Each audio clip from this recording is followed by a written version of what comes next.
चीन ने सीमा पर ललकारा है, मोदी ने भी कर दिया इशारा है। भारतीय ब्रह्मास्त्रों की फौज कर देगी ड्रैगन को जमींदोज। भारतीय सपूत हैं पूरी तरह तैयार, अब की बार होगा आर या पार।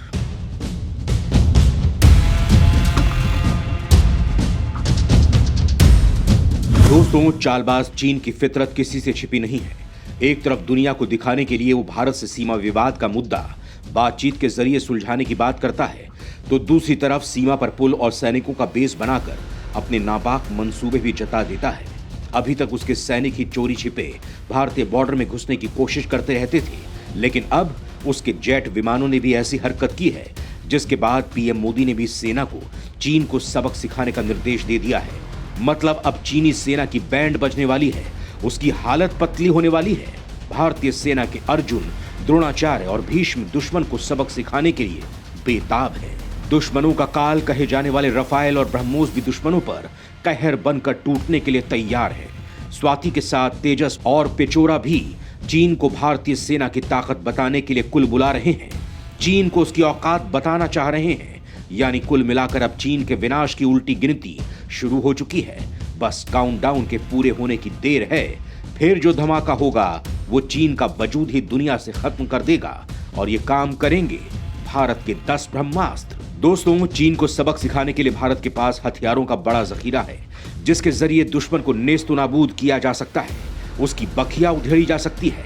आखिर भारत के वो कौन कौन से ब्रह्मास्त्र हैं जिससे दुश्मनों की नींद उड़ी हुई है? चलिए आपको बताते हैं। दोस्तों, जिसका नाम सुनते ही दुश्मनों की पैंट गीली हो जाती है, वो थर थर कांपने लगते हैं।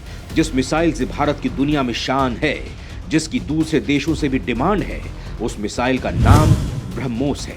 ये भारत और रूस का संयुक्त उपक्रम है, जिसे जमीन, हवा और पानी तीनों जगहों से छोड़ा जा सकता है। अगर एक बार इसे लॉन्च कर दिया गया तो ये बगैर दुश्मन के ठिकाने को तबाह किए हुए वापस नहीं आती है।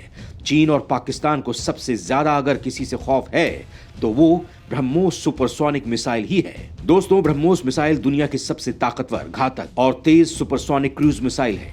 भविष्य में ब्रह्मोस 2 मिसाइल लाने की योजना है। हाइपरसोनिक ब्रह्मोस हो रही है तैयार।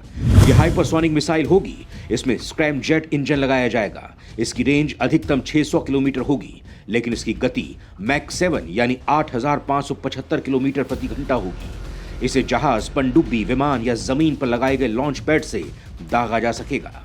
दोस्तों, चीन को सबक सिखाने के लिए भारतीय वायुसेना के पास एक शानदार शॉर्ट रेंज का surface to air missile system है, जिसका नाम पेचोरा है। इसकी शक्ल देखकर ही दुश्मन की हालत खराब हो जाए। इसे सोवियत संघ ने बनाया था। अभी भारत के पास इसके 30 स्क्वाड्रन्स हैं, जो अलग अलग सीमाओं पर सुरक्षा के लिए तैनात किए गए हैं। इसकी लंबाई 6.09 मीटर है और व्यास 375 मिलीमीटर। इसकी नाक पर फ्रेगमेंटेड हाई एक्सप्लोसिव हथियार लगाया जाता है, जो टारगेट को विस्फोट के साथ बुरी तरह से ध्वस्त कर देता है। पेचोरा मिसाइल अधिकतम 59,000 फीट की ऊंचाई तक जा सकती है। इसकी स्पीड इतनी घातक है कि इससे बचना नामुमकिन हो जाता है। ये 3704 से 4322 किलोमीटर प्रति घंटे की गति से उड़ती है। पेचोरा मिसाइल की सबसे खास बात है कम ऊंचाई पर उड़ते हुए टारगेट को खत्म करने की ताकत। राफेल, जी हां, भारतीय सेना का सबसे घातक हथियार, जिसकी उड़ान से ही दुश्मन खौफ में आ जाता है।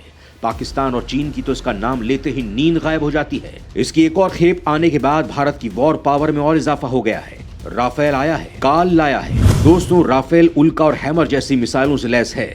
मल्टी रोल होने के कारण 2 इंजन वाला Rafale fighter jet air supremacy यानी हवा में अपनी बादशाहत कायम करने के साथ साथ डीप पेनिट्रेशन यानी दुश्मन की सीमा में घुसकर हमला करने में भी सक्षम है। यानी राफेल जब आसमान में उड़ता है तो कई 100 किलोमीटर तक दुश्मन का कोई भी विमान, हेलीकॉप्टर या फिर ड्रोन पास नहीं फटक सकता है। साथ ही वो दुश्मन की जमीन में अंदर तक दाखिल होकर बमबारी कर तबाही मचा सकता है। इसलिए राफेल को मल्टी रोल लड़ाकू विमान भी कहा जाता है। राफेल अत्याधुनिक हथियारों और मिसाइलों से लैस है। दुनिया की सबसे घातक समझे जाने वाली हवा से हवा में मार करने वाली मेटियोर मिसाइल इसमें लगी है। ये मिसाइल चीन तो क्या किसी भी एशियाई देश के पास नहीं है। यानी राफेल प्लेन वाकई दक्षिण एशिया में गेम चेंजर साबित हो सकता है। Beyond visual range meteor missile की रेंज करीब 150 किलोमीटर है। हवा से हवा में मार करने वाली ये मिसाइल दुनिया के सबसे घातक हथियारों में गिनी जाती है। इसके अलावा राफेल फाइटर जेट लंबी दूरी की हवा से सतह में मार करने वाले स्कैल्प क्रूज मिसाइल और हवा से हवा में मार करने वाली माइका मिसाइल से भी लैस है। K9 वज्र टी। दोस्तों, चीन को ऊंचे इलाकों में भी मात देने के लिए अब भारतीय सेना हल्के टैंक बना रही है।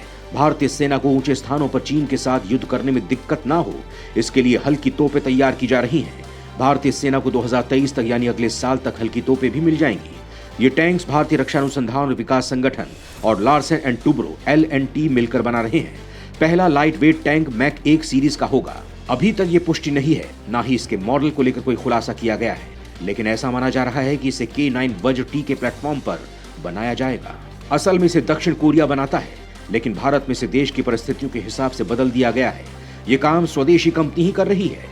चीन के साथ सीमा विवाद के दौरान पूर्वी लद्दाख के पास LAC पर हल्की तोपों की जरूरत महसूस हुई थी, लेकिन भारतीय सेना के पास ऐसी तोपें नहीं थी।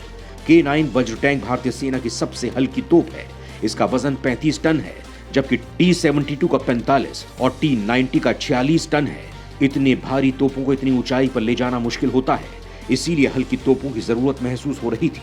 पिछले साल अप्रैल में भारतीय सेना ने 350 हल्की तोपों, जिनका वजन 25 टन से कम हो, उसके लिए रिक्वेस्ट ऑफ इंफॉर्मेशन मांगा था। इन तोपों को अधिक ऊंचाई वाले इलाकों में तैनात किया जाएगा। भारत का UAV हो रहा है तैयार। दोस्तों, 21वीं सदी की लड़ाइयों में मानव रहित विमान यानी UAV एक अभिन्न हिस्सा है। पिछले 10 सालों में इनका इस्तेमाल बढ़ गया है। UAV को बीते साल आर्मेनिया और अजरबैजान के बीच हुए नागोर्नो कराबाख संघर्ष के दौरान पहचान मिल गई है, जिसमें युद्ध के मैदान पर ड्रोन पूरी तरह से हावी हो गए थे। भारत ड्रोन और UAV के मामले में पाकिस्तान से 1 दशक और चीन से काफी ज्यादा पीछे है। पाकिस्तान और चीन लड़ाकू ड्रोन समेत कई हथियारों को विकसित करने और पाने के लिए एक दूसरे की मदद कर रहे हैं। भारत भी इसकी तैयारी कर रहा है। इसी कड़ी में रक्षा अनुसंधान और विकास संगठन ने पहली बार autonomous flying wing technology demonstrator को उड़ाया। ये उड़ान कर्नाटक चित्रदुर्ग स्थित एरोनॉटिकल टेस्ट रेंज में की गई। अमेरिका के B-2 बम वर्षक की तरह दिखने वाला ये विमान पूरी तरह से स्वचालित था। इसने खुद ही टेक ऑफ लिया, वे पॉइंट नेविगेशन और आसानी से लैंडिंग भी की। इसे बेंगलुरु स्थित एरोनॉटिकल डेवलपमेंट एस्टेब्लिशमेंट ने बनाया है। माना जा रहा है कि 2025 से 2026 तक भारतीय सेना में शामिल हो सकता है। दोस्तों, भारतीय रक्षा अनुसंधान और विकास संगठन एक ऐसा सुपरसोनिक ड्रोन बना रहा है जो मिसाइल की तरह दिखता है। ये समुद्र से चिपककर उड़ान भरेगा। कम ऊंचाई होने की वजह से इसे रडार में पकड़ना मुश्किल होगा, साथ ही इस पर निशाना लगाना भी मुश्किल होगा। ये 2940 किलोमीटर प्रति घंटा की रफ्तार से उड़ेगा। इसका नाम स्टार है। इसका मकसद भारतीय वायुसेना और भारतीय नौसेना के फाइटर जेट्स, युद्धपोत और एयर डिफेंस सिस्टम को टारगेट की प्रैक्टिस कराना है। स्टार को नौसैनिक युद्धपोतों के सैनिकों को ट्रेनिंग देने के लिए बनाया जा रहा है। यह आधुनिक एंटी शिप मिसाइलों से बचने की प्रैक्टिस में मदद करेगा, खासतौर से चीन द्वारा बनाए गए एंटी शिप मिसाइल और फ्रांसीसी एक्सोसेट मिसाइलों के हमले से। Swati MK2 weapon locating radar. दोस्तों, भारतीय सेना बहुत जल्द चीन की सीमा पर ऐसा रडार लगाने वाली है जो पहाड़ों के पीछे, घाटियों के अंदर और जंगलों में छिपे हथियारों को खोजकर उनकी लोकेशन बता देगी। भारतीय सेना ने पहले भी यह रडार सीमा पर लगा रखा था, लेकिन अब इसका अपग्रेडेड माउंटेन वर्जन तैनात किया जाएगा। Swati MK2 weapon locating radar 2 से 30 किलोमीटर दूर से आते आर्टिलरी को पहचान लेता है, उसकी दिशा और गति बता देता है। वहीं 4 से 80 किलोमीटर दूर से आ रहे रॉकेट या छोटे मिसाइल को ट्रेस कर लेता है। साथ ही 2 से 20 किलोमीटर दूर से आ रहे मोर्टार के गोले को भी पहचान लेता है। मोल रोबोट। दोस्तों, देश में ऐसा ही एक रोबोट बनाया गया है जो 2 पहियों पर चलता है, दिन रात दोनों में देख सकता है और लाइव दिखा भी सकता है। खतरा महसूस होने पर इसे छिपाया भी जा सकता है, यानी रिमोट से चलाकर इसे दुश्मन की नजरों से बचाया भी जा सकता है। साथ ही आतंकियों पर हमले की स्थिति में इसे सुरक्षित स्थान तक पहुंचाया भी जा सकता है, ताकि इससे नुकसान ना हो। ये बारिश हो या धूप, ऊबड़ खाबड़ जमीन हो या किसी भी तरह की चिकनी फर्श, ये अपने पहियों पर दौड़ सकता है। इसमें 2 पहिए लगे हैं जो खास प्रकार के पदार्थ से बने हैं। इसे कितनी भी दूर, ऊंचाई या गहराई में फेंक कर चला सकते हैं। फिलहाल मोल रोबोट का इस्तेमाल नेशनल सिक्योरिटी गार्ड कर रहे हैं। उनके पास ऐसे 30 रोबोट्स हैं जो उनके 6 अलग अलग सेंटर्स में रखे गए हैं। इसके अलावा भारतीय वायुसेना के गरुड़ कमांडो भी इस रोबोट का इस्तेमाल करते हैं। चीन और पाकिस्तान के साथ युद्ध में ये काफी कारगर साबित हो सकते हैं। आइरिस।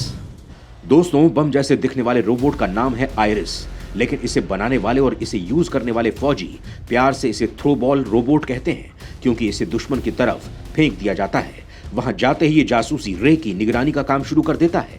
ये तुरंत बता देता है कि माहौल कितना परेशान करने वाला है, उसके लिए कितनी तैयारी की जरूरत पड़ेगी।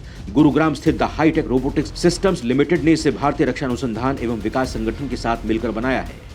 थ्रो बॉल रोबोट में कैमरा सामने की तरफ और एक कैमरा ऊपर की तरफ लगा है, जिसकी वजह से 360 डिग्री का व्यू दिखाता है। रोबोट में इंफ्रारेड कैमरा लगा है, यानी घुप अंधेरे में भी ये स्पष्ट तस्वीर दिखाता है। मिनी दक्ष रोबोट। दोस्तों, चीन से युद्ध के वक्त जब लैंड माइंस या किसी बम का खतरा रहेगा, तब भारत के पास एक ऐसा स्वदेशी रोबोट है जो हमारे उन जवानों की जान बचाएगा जो बम स्क्वाड में काम करते हैं, जो अपनी जान खतरे में डालकर बम खोजते हैं, उन्हें निष्क्रिय करते हैं। पतली और संकरी जगह पर बम को खोजना और उसे निष्क्रिय करना बेहद मुश्किल होता है, इसीलिए इस रोबोट को बनाया गया है। इसका नाम है मिनी दक्ष।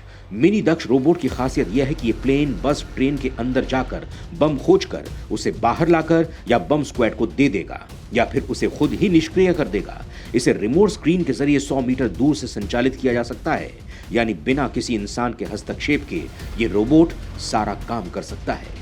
दोस्तों, भारत के ऐसे हथियार हैं जो चीन को सबक सिखाने के लिए बेताब हैं। बस चीन की एक गलती का इंतजार है, फिर जो होगा वो भारतीयों का सीना चौड़ा करने वाला होगा। जय हिंद, जय भारत।